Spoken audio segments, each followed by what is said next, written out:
Hello everybody. Today we're going to go ahead and start on day 4 notes. I'm probably going to run through this pretty quickly because this is my second take doing it. Again, the microphone was not on when I recorded, so that's kind of sad.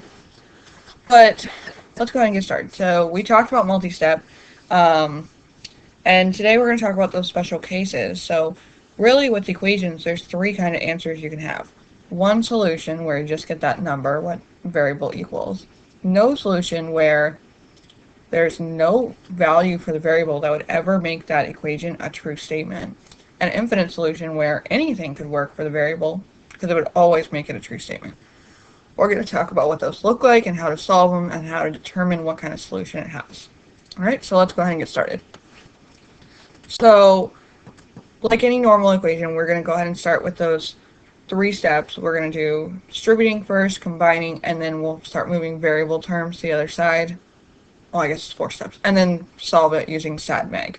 Okay? So, example 1, there's no distributed property on either side. So the first thing we need to do is combine like terms. And that's over here. Okay? This side's going to stay the same, but I do 5p plus 3p. It now becomes 8p minus 8. Okay? Now that I've simplified both sides, I can go ahead and move variable terms. So I'm actually going to choose to move the 8p. Remember, it doesn't really matter which one you move first. I always move a variable term first, though, because then it looks like the 2-step equations, and those are more familiar, and it's kind of like second nature to solve, so. But you can move any 4 of these terms. So I'm going to subtract 8p from both sides. Here, the 8p's will cancel out. Over here, I combine like terms, so it becomes -1 minus 7p equals -8. And then it looks like a 2-step, so I go ahead and solve it. I'm going to add 1 to both sides. That way the 1's cancel out from this side. And then simplify on this side. Let me move it down a little bit so you can see.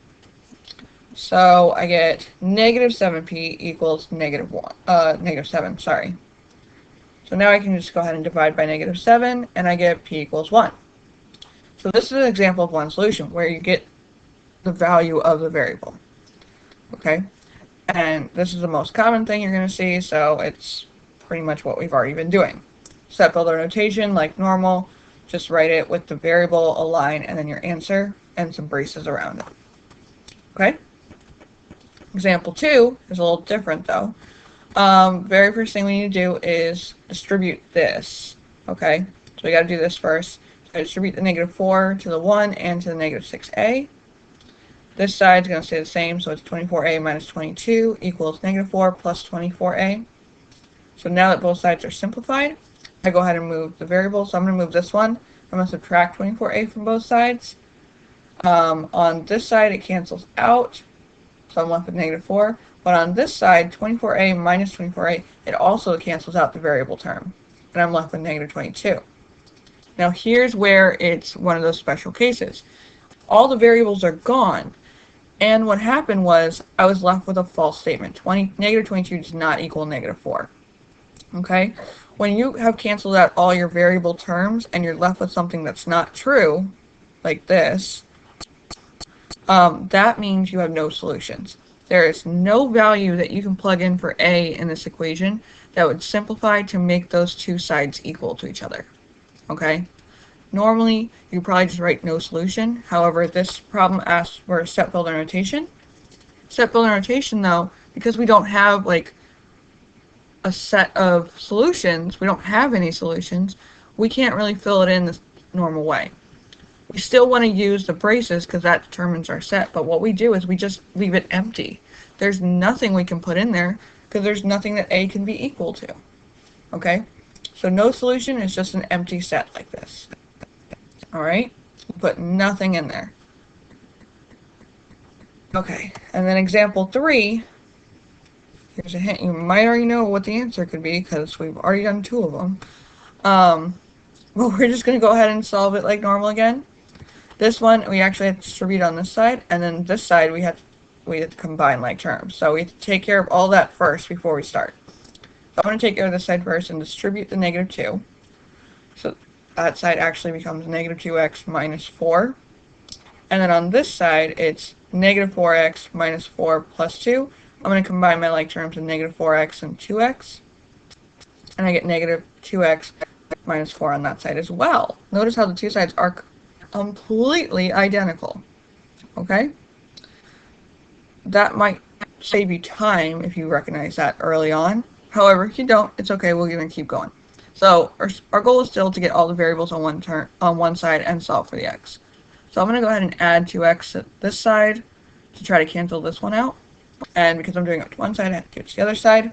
So here, negative 2x and 2x will cancel out, leaving me with negative 4. But oh look, it happens over here as well. So I'm left with negative 4 equals negative 4. So again, all my variables have been canceled out. But what's different this time is that I'm left with a true statement. Negative 4 does in fact equal negative 4. So when all variables are gone and you're left with something true like this, that means that you have infinite solutions. Okay?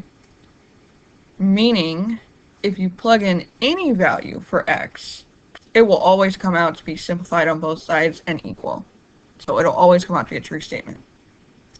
So because there's so many different solutions that we have, infinitely many to be specific, the way we write sepal notation is similar to one solution, meaning it's the same like setup. However, we can't write what every number that x could be because that's a lot. So instead, we write it like this. And what this part means is that x is an element of that sideways, that curvy e kind of thing. It means it's an element of, meaning it's part of. And this double R means real number system. So what we're saying is that it's any x as long as it's part of the real number system. Which, as far as you guys know of right now, that's all the numbers in existence. Okay? So it means x can be any number. So, those are my 3 examples. You guys have 3 to try on your own. Now, I'll be very honest with you. The way I intended for it to be is one, like, each equation would do one of the 3 options. Okay? I don't know if that's true, though.